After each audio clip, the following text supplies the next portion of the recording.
Hello again, everybody. So I just finished harvesting and washing my parsnips, and on this video I just want to harvest the last onions that I got here on this part of the veggie patch, and I want to start getting ready that part with good soil and some good compost to replace the nutrition that were used by those onions in there. So I harvested pretty much all the onions already, but there is probably 3 or 4 left. So it's no point to keep on waiting for them when I can start planting seeds and waiting for the onions to eventually come out probably in 3 months. So I'm gonna do that now and also add some compost. Maybe on the next video I'm gonna add some compost, but today just harvesting. But before I start the video, I just want to say that please, uh, um, if you enjoy the content of the channel, please don't forget to subscribe. If you like the video, please give it a like, share it with someone that you think will enjoy this information. And another thing before we start is I want to show you how I store my seeds. So 2 videos before I was planting snow peas. It's a different variety from Japan. So it's a heirloom variety, which means that the seed has been passed from generation to generation from many years ago, and most likely it has not been modified by the companies that modify seeds. So I opened the package that I buy from this company called seedcollection.com.au. This is in Australia. Very well recommended. The seeds are, I haven't had any problems with it, and it comes with the information, and they are good price for the quantity that you get. So sometimes you don't need too many quantities, such as the ones that you buy from Bunnings. And in Bunnings, each packet of seed you may pay $4 or $5 for it. These ones are usually $1, $1.50, $1.75, sometimes $2.50, depends on the quality, depends on the seed. And these ones were around $2 or something like that. So I just opened the package and I want to store them in the fridge. But before I do that, I grab one of these plastic bags, sealable, and I just place it there. And it's quite good because you still can see the name, you can see all the information, but now you can seal. Get rid of the air and then you can seal it. And you can put it in the fridge. So the main problem when you store seeds in the fridge is that the moisture from the fridge may affect the quality of the seeds. So by doing this, you get rid of that problem because there is no moisture coming inside. Just make sure that you seal it properly. And you can put it in a container like this, and I got probably, I don't know, 30-40 packages of seeds in here, different type each. So we got the onions, we got carrots, we got kale, we got nasturtium, which is a flower. We got so many things going on here, and you can put it there. And as you can see, the good thing about this plastic bag is that you can fold it, you can make it as small as you can and just place it there, and that's it. Close it. But for these seeds, because it's the season where I'm using them, I like to put them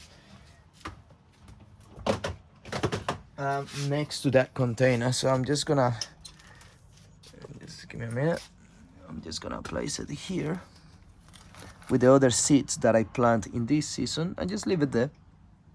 And it's all sealed, it's cold, so the seeds will last a little bit longer, and everything is perfect for it to store it for a long period of time, so it may last there.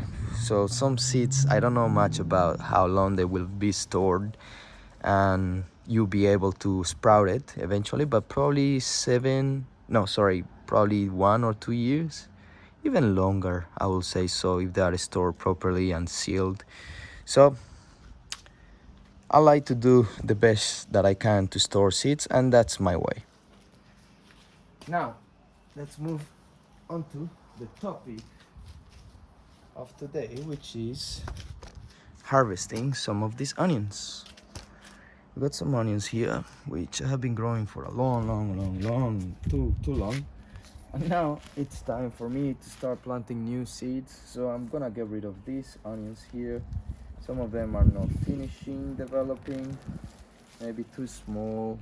These can be used, you know, all the greens, the tops, they are usable in the kitchen and you can cook with it.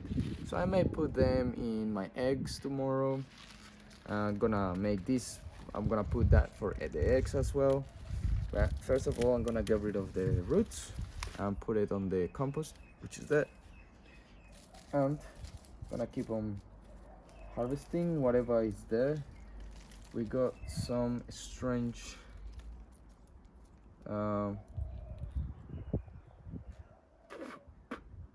sorry about that, some strange mutation in the garden. I don't know why that happened, but it seemed like there was 2 onions and they split.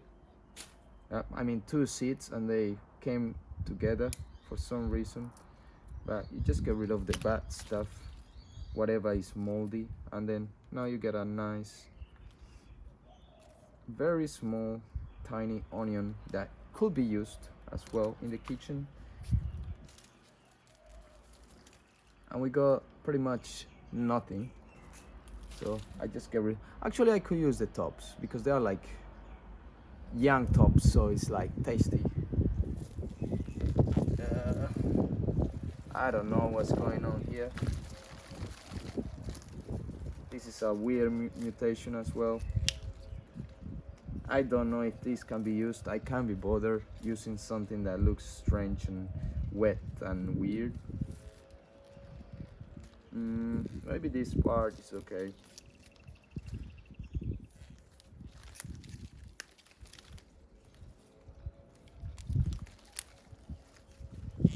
But yeah, this is all wet. So I'll prefer not to use this, but maybe this is quite okay. This is like spring onions. Tastes like it, looks like it. Same as this one. I don't know. Could be used.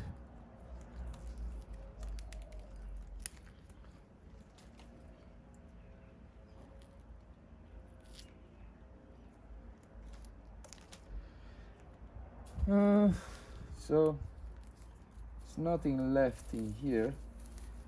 So I'm going to disturb a little bit of this, all these weeds that I can see that are happening here.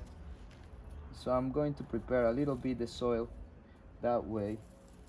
As you can see, the soil looks nice and dark and rich. I like this. I like the look of it, but still I want to add some nutrition onto it. And maybe, well, I can see some carrots growing in there already because there was a plant of carrots here. I don't know if you, well, if you have been watching the videos, I had a carrot plant that I let the plant go to seed. So all the seeds probably were dropping from the plant before I harvested. And then when I harvested, I threw some seeds onto the soil, and some of them are growing as well, which is great.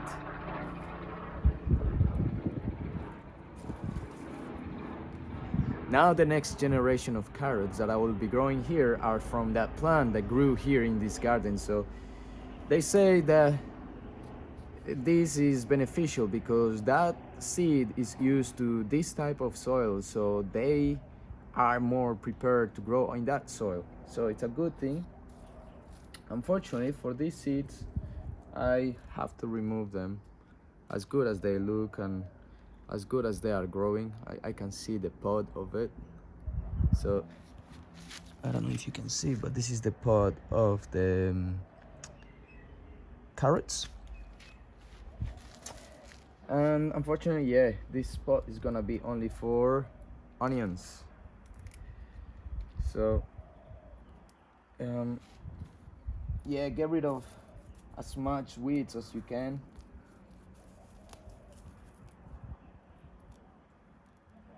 There is plenty of weeds around, which is annoying.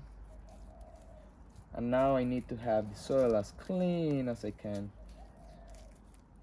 in order for those seeds to grow as good as they can.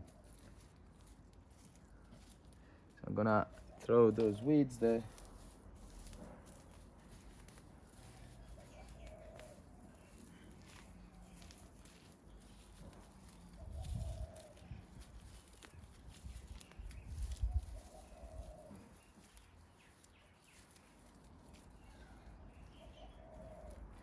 I'm going to disturb the soil a little bit on the top. I don't like to disturb the depth, like in the depth of it, because apparently there is a lot of connections between fungus, and that helps the plants to raise and grow properly. So the less that I disturb the soil, the better, in my opinion, and the opinion of a lot of people that I have been watching on YouTube. So just bothering the surface a little bit.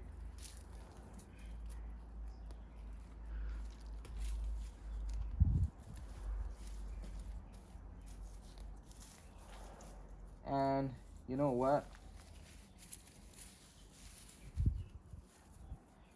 Let's add some compost now.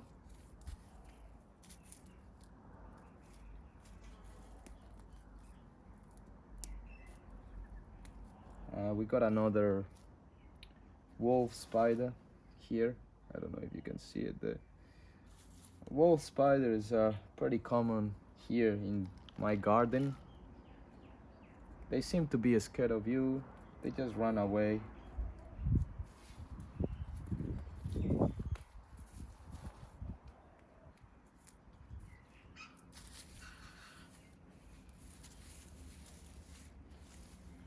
Just try not to bother them too much.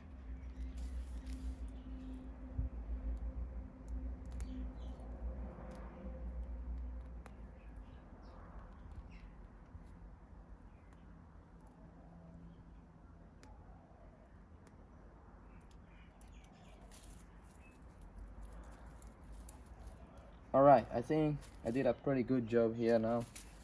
Get rid of all those, well, not all of them, but most weeds. And what I'm gonna do now is grab the compost that I have here ready.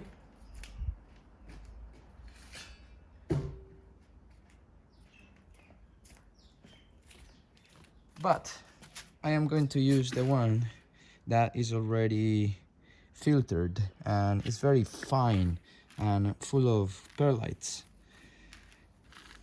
Perlite is this little rock which is not very strong. You can push it and then it will become powder. So as you saw, there was a bit of water inside of it. So it stores water, and I believe it stores microbes as well. So the microbes can live in those little tiny holes in there. Just want to make sure you're seeing everything. Yeah. So what I'm gonna do is just add a layer of this beautiful fine compost.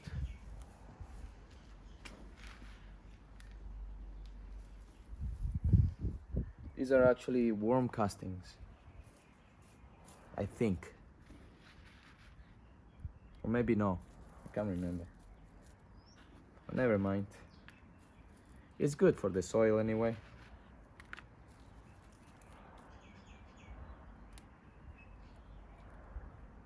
There is going to be more weeds coming out, so I'm gonna get rid of those eventually when I see them. Got some hard stuff there, got some weeds, and let's just finish here. Usually when I see other garden channels, such as the no dig Charles Downing. He usually put a very thick layer of compost, but for like that that is ideal. Like he has a lot of compost to put in his beds, but for me, I will say that I don't need so much compost because this bed is already nice. It's already like raised garden bed, so there is a lot of nice nutrition in the bottom. As you can see, this kale is growing pretty nice and strong, so the soil seems to regenerate by itself. So a little help is what it needs, in my opinion. The better that you add, the more that you add, the better that the soil will be. But in this case, I think that will be perfect enough for the seeds that will be coming on this part of the garden, which will be the onions. So that's it for today. I'm gonna, make it a little bit nicer, look a little bit better, more fair, and then eventually plant some carrots in there, onions. Yeah, that's all for today. I hope you enjoy this topic, and that's probably the end of the videos today. Maybe I'll see around and find something to do, but the battery of my phone is dying too, so probably this is the end. If you have any comments or questions, please leave them down below. Thank you for watching, and I'll see you on the next video. Ciao.